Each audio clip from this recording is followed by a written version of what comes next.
What's going on, YouTube, and welcome back to another video. I got another 10 physical PS5 games added to my collection.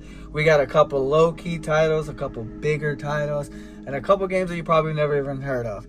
But before we get started with showing the 10, I gotta ask if you can please like the video. Those are always very much appreciated.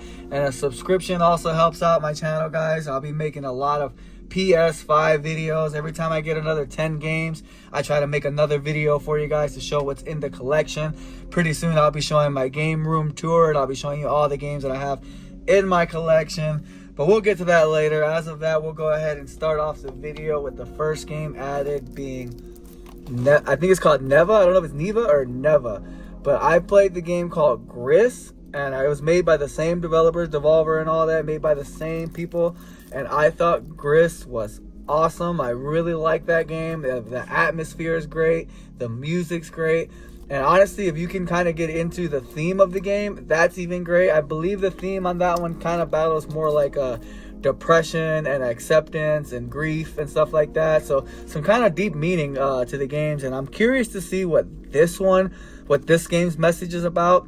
Something tells me it's gonna have something to do with like environment or like the earth or something like that. I feel like that's kind of what this game's gonna hint at.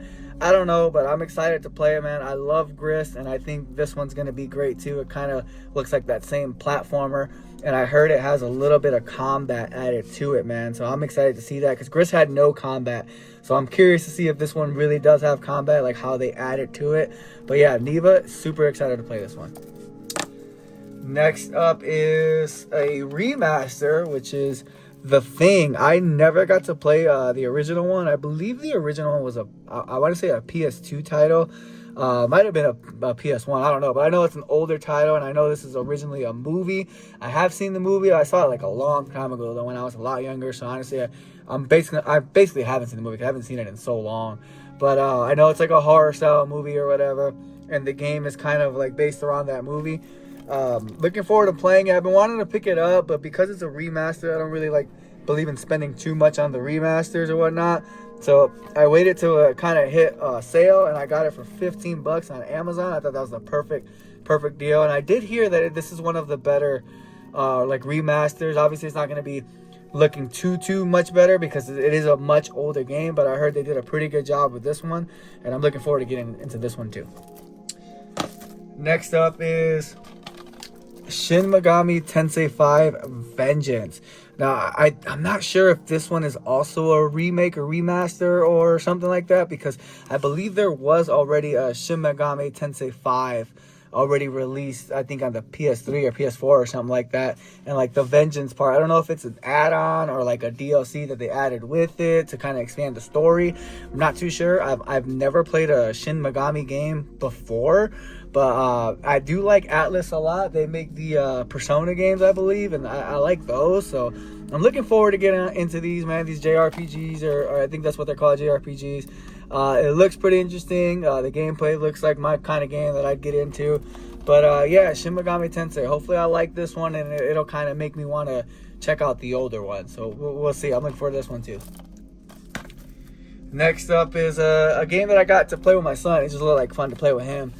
You Suck at Parking. I actually got this one at a yard sale. Got it for 10 bucks. And unfortunately, the owner before me had a sticker on it. He obviously ripped it off. I assume it's the GameStop stickers.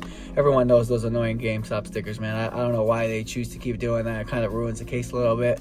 But I'll clean it up. But yeah, this game's basically like you're in the car and you're trying to get to like a specific parking spot. And I thought that was very interesting. It's like has challenges and tough ways to get there, and you kind of got to figure out how to get there.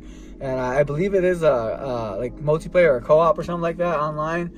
So we'll see. But no, I just like games like that where you can kind of just turn your brain off, and after you're playing those long 40, 50, 60 hour games, this is something to get into just for like an hour, 30 minutes or whatever, and just kind of do a couple levels, couple parts, and kind of keep it moving. You know, this is the deluxe edition, so hopefully the deluxe content is on the game. The complete edition, complete edition. Hopefully the content's on the disc itself. I don't know, I did get it used, so we'll you know how that goes. I don't know if there was a code or not, but yeah, You Suck at Parking. Looking forward to checking this one out. Next up was a game that my son himself actually wanted me to get. I don't know why. I don't even know where he got this from. Choo Choo Charles. I've never heard of this, never seen it before, but he pointed it out. I was looking on Amazon, and he happened to be sitting next to me, and this game popped up, and he said, "Get that one." You know, I guess it's like a horror game. Everyone knows I love horror games. Horror games are like my favorite genre. But yeah, I have no clue what it's about, but he told me to get it, and it was only like $15. So I was like, you know what? Yeah, we'll go ahead and check it out. It looks like I don't know if the train comes alive. It's like Thomas the Train horror game or something. I don't know, but it looks interesting. I like them, and hopefully it's probably going to be a short game. So we'll see. I'm interested to try. He did get me to try that Poppy's Playground or whatever it's called, Poppy something. And that game was actually kind of fun. I'm not gonna lie. It was super short, so it was easy to get through. And I'm kind of thinking this game's kind of gonna be like that. Something's probably chasing you, and you gotta get away. So we'll see. Looking forward to it though. Next up is Hotel Barcelona. I found this game actually on Amazon too, like on the bottom part of the Amazon where it says like the suggestion games for you or suggestions for you or whatever. I've never seen it before. It's like a roguelike, man, kind of game. And I like roguelikes. I guess you're going through different levels and using different weapons or whatnot. And yeah, I just like the art style of it, man. It looks pretty interesting, and I like roguelikes, so we'll see. I can't say too much about it because I never heard of it. This is another one that I found for, I think it was like 17 or 18 bucks. So I pulled the trigger on it.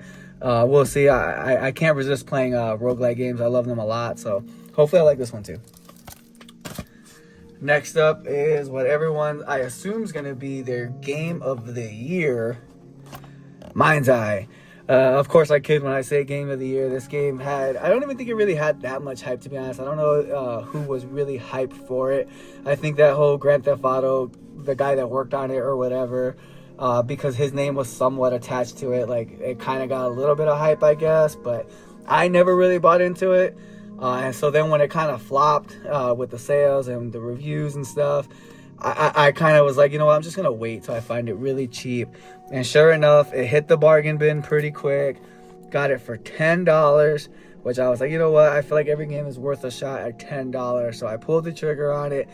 It doesn't look good. It really doesn't. But something tells me it's going to be one of those games that are a little bit better than what people kind of like gave it. I've seen a lot of really bad reviews on it, and overall, visually, the game doesn't look bad. It looks really good, actually, and I just think the world looks pretty empty, and I could imagine the story's kind of bland and boring. I did hear you can't skip the cutscenes, so that's kind of annoying. I don't know why games choose to do that, but yeah, so we'll see. From what I heard, too, not the longest game in the world. I'm looking forward to trying it, and the greatest thing about it is I only got it for $10, so if it sucks, you know, it's okay. $10 is $10. So next up is a game series that I just got into, Like a Dragon, Pirate Yakuza in Hawaii. I'm currently playing through The Man That Erased His Name. That's the game I'm currently playing through. I'm not too far in it. I think I'm only like an hour or two in it, 2 max. But it looks good. Like, it does. It looks good. It looks fun. And I'm really trying to dive more into this Like a Dragon world. I do have the Infinite Wealth and Like a Dragon, Yakuza or whatever. And then there's another one that I have that's like in the older times. He's like a samurai, I think. I don't know if it's a samurai, but I forgot what it's called. But yeah, I have that one too. I'm trying to get into these games. I heard nothing but great things about this one. Some people I follow have this as like their game of the year. So I'm looking forward to it. They gotta be good because they constantly keep pushing these games out. And from what I always hear, I've never heard anybody say they're bad. So that's one thing that's got me super excited to really get into the series. I've never heard a bad thing about them. So I'm looking forward to it. The only negative thing I heard, which is not really a negative, but I heard they're kind of long. But honestly, that's good because that means you're getting more for your money. So I'm really looking forward to get into this Like a Dragon series. Pirate Yakuza sounds crazy as heck, and looking forward to it. Next up is another series that I never got into, never played them, but apparently this one's not very good. Looking forward to trying it for the first time. Monster Hunter Wilds. Never played a Monster Hunter game before. But apparently a lot of people had their issues with this game. I think the main issue that I heard the most was that it's just too easy.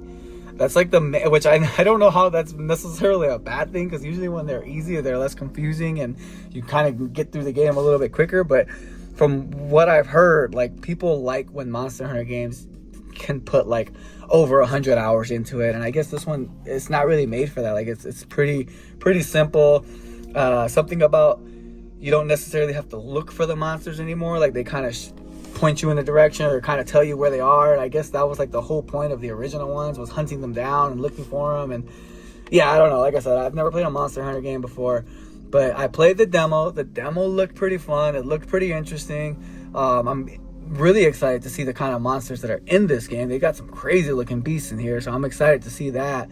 But it's kind of like with the first time I played Final Fantasy I think it was 15 was the first one that I played, with the Regala car or whatever. I guess a lot of people didn't like that. I really enjoyed that game, but then again, it was my first Final Fantasy game, so I don't really know, have nothing to compare it to. I have a big feeling that that's going to happen with me in this game.